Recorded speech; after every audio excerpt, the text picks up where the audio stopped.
देखो बच्चे, profit and loss का बहुत ही बेहतरीन सवाल है, बहुत शानदार सवाल है। आइए देखिए इसको समझते हैं। क्या है सवाल? एक व्यापारी अपनी वस्तुओं के अंकित मूल्य में 4% बट्टा देता है तथा 15 वस्तुएं खरीदने पर एक वस्तु मुफ्त देता है। इस प्रकार उसे 35% लाभ होता है। इस प्रकार उसे 35% का क्या होता है बच्चे? लाभ होता है।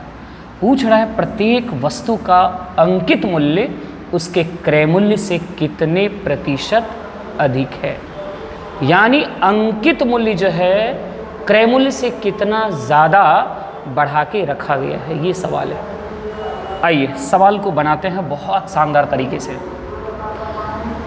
हम लोगों को ये पूछा गया अंकित मूल्य क्रय मूल्य से कितने प्रतिशत अधिक है। मतलब आपको वस्तु का अंकित मूल्य पता होना चाहिए और वस्तु का क्रय मूल्य पता होना चाहिए। यदि ये दोनों के बारे में इंफॉर्मेशन आपको पता चल गया तो निश्चित रूप से आप आसानी से परसेंटेज भी बता सकते हैं। आइए हम लोग क्या करते हैं, मान लेते हैं कि एक वस्तु का अंकित मूल्य कितना है? 100। हमने मान लिया एक वस्तु का अंकित मूल्य 100। आप बताओ इसने टोटल कितना वस्तु दिया? कहता है जब 15 खरीदते हैं तो एक वस्तु फ्री में मिल जाता है। इसका मतलब यदि वो 15 खरीदेगा 15, लेकिन उसको मिलेगा 16। तो 16 वस्तु का अंकित मूल्य कितना होना चाहिए? यदि एक वस्तु का अंकित मूल्य 100 मान रहे हैं तो 16 का अंकित मूल्य कितना होना चाहिए? 1600, राइट। अब आइए देखते हैं इस 1600 का आखिर रियल में क्रय मूल्य क्या बन रहा होगा। क्योंकि अंकित मूल्य 16 वस्तु का पता कर लिए 1600।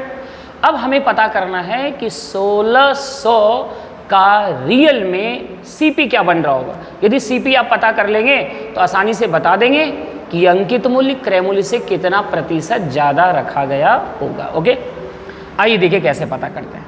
आप देखो यहाँ पे क्या कह रहा है, जब वस्तु वो बेचना शुरू किया तो कैसे बेचा? 4% डिस्काउंट पे। अच्छा, डिस्काउंट किस पे मिलता है? अंकित मूल्य पर मिलता है। आपने एक वस्तु का अंकित मूल्य क्या माना है? 100। तो 4% डिस्काउंट का मतलब क्या हुआ? 100 की वस्तु 96 में बेच रहा होगा, 100 की वस्तु 96 में बेच रहा होगा। आप बताओ उसने 15 वस्तु यदि खरीदा तो 15 वस्तु का उसने दाम कितना लिया होगा? 15 गुणा 96। यानी वो वस्तु बेचा तो बेचा कितने में? एक वस्तु को 96 में, क्योंकि 4% डिस्काउंट दे रहा है। 100 की वस्तु 96 में बेच रहा है, तो एक वस्तु 96 में, तो 15 वस्तु कितने में बेचा होगा? 15 गुणा 96 में। लेकिन आप बताओ ये 15 वस्तु का विक्रय मूल्य 16 वस्तु के ही विक्रय मूल्य के बराबर हो रहा है, क्योंकि खरीदा तो 15 लेकिन एक क्या कर दिया? मुफ्त में दिया। तो ये 1600 का अंकित मूल्य और ये 16 वस्तु का ये अंकित मूल्य और ये 16 वस्तु का क्या है? विक्रय मूल्य। यानी इतने में बेच दिया और इतने में बेचा 16 वस्तु।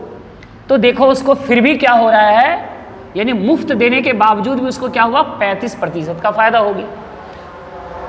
तो आप तो जानते हो कि विक्रय मूल्य दिया हुआ रहे और बेचने से कितना प्रतिशत लाभ हुआ ये भी दिया हुआ रहे, और उसका क्रय मूल्य पता करना हो तो आप लोगों को सिखाया है होल वैल्यू का उल्टा गुना करना।